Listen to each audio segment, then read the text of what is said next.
Hello everyone, now we are going to discuss the geography of class ninth, and in this video we are going to cover the second chapter of the class ninth geography, and that is the physical features of India. Okay, when we got the name of the chapter, then we should think that what kind of things we are going to study in this chapter.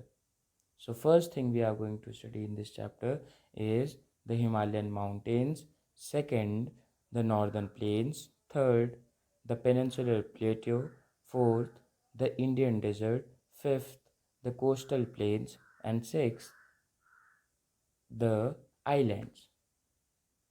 So, basically, what are these?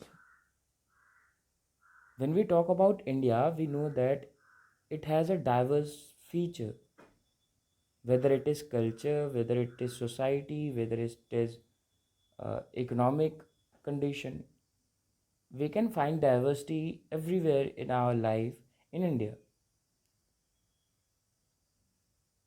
Same it is in the geography too, because if we think about the various landform that India have that are diverse, as like if we talk about Himalayan mountains, there are they are on the northern side of India. India has deserts too, the Indian desert. India had coastal plain, islands, northern plains, and India has plateau area too.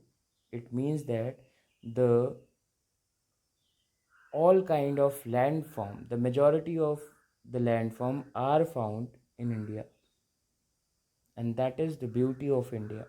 Because in India you can find each and every landform. Now, in this video, we are going to discuss about the Himalayan mountains. Rest of the landforms we will discuss that into our upcoming videos. Okay, so what are the Himalayan mountains?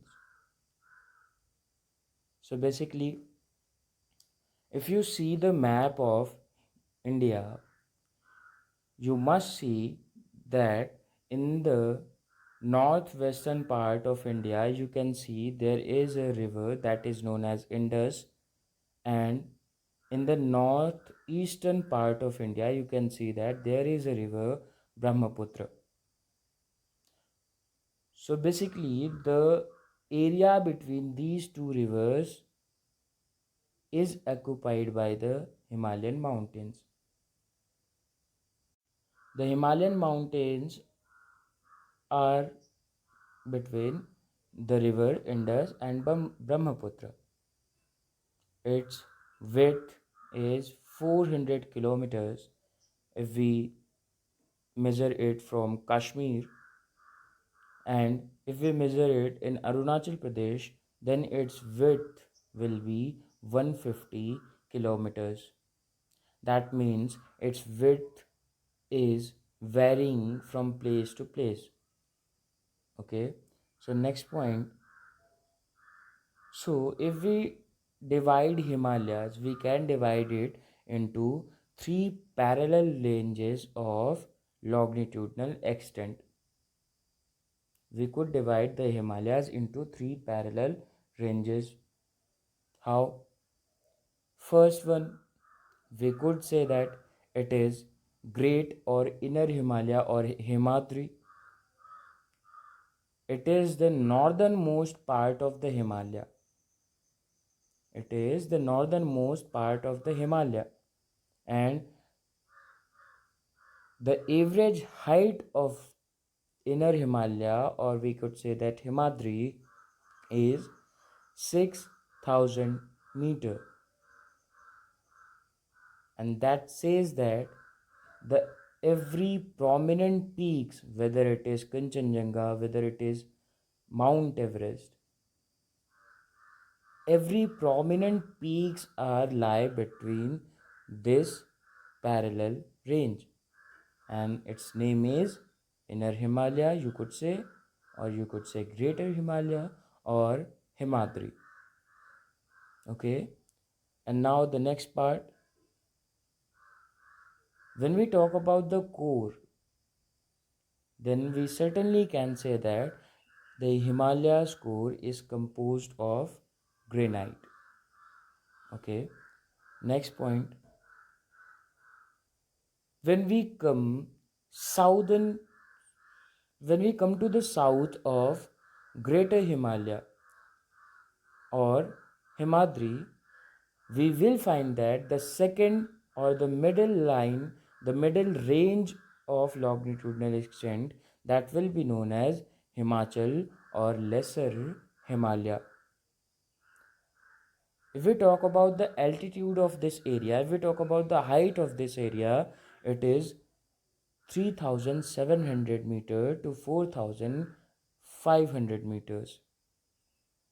And if we talk about the width of the Lesser Himalaya or Himachal Himalaya, then its width is approx 50 kilometers.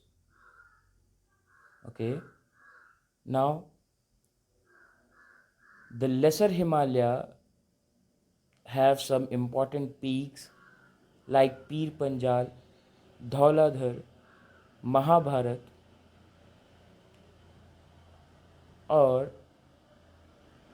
there are some famous holiday destinations like Kullu, Kangra, where you could enjoy your holidays. There are famous valleys. Okay, so we have discussed that Himalaya could be divided into three longitudinal extent, three parallel ranges of longitudinal extent. First one is Himadri, or you could say that it is Inner Himalaya, which is the northernmost part of the Himalaya, and its height is approx 600 meter. Average height of this area is approx 600 meters, and here you could find all the prominent peaks. Then we got to know that the core of Himalaya is composed by the granite. And now Himachal or Lesser Himalaya, when we think of this, then altitude of this area is approx 3700 meter to 4500 meters, and its width 50 kilometers. Important peaks are Pir Panjal, Dhauladhar and Mahabharat, and famous valleys are there like Kullu and Kangra. Now we could see at this picture. Okay, so if we go to the Kashmir area, we can certainly see that the area of Himalaya is greater in width if we compare it to Arunachal Pradesh. And we have read that the width of Himalaya in Jammu Kashmir is approx 400 kilometers.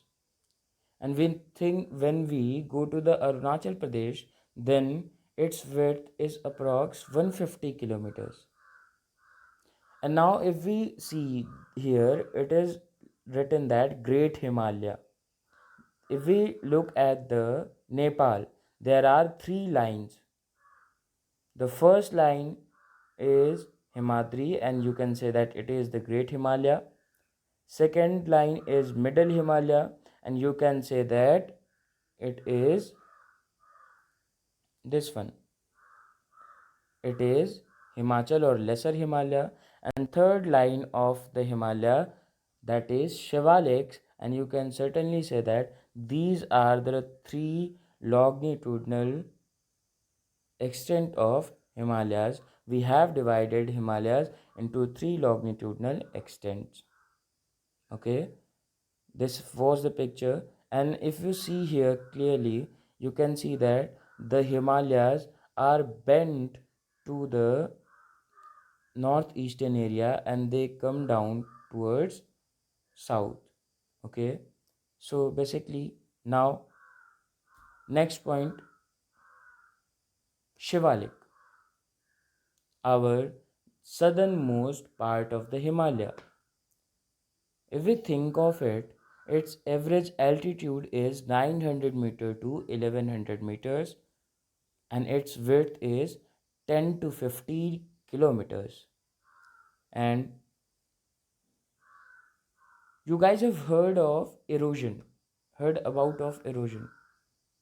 Erosion is a process in which water, air, or ice flew the sediments of soil one place to another. Same process happens in Himalaya,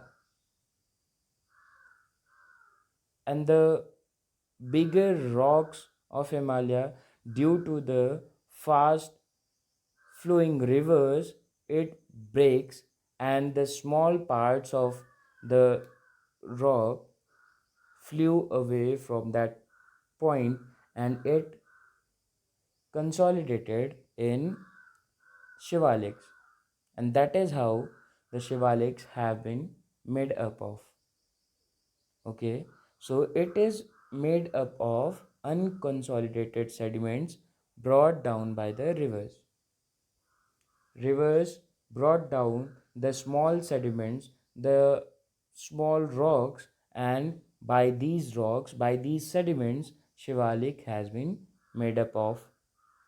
Next point, the longitudinal valley lying between Lesser Himalaya and Shivaliks are known as Doon, as like Dehradun, Kotli Doon, Patli Doon are some of the well-known dunes.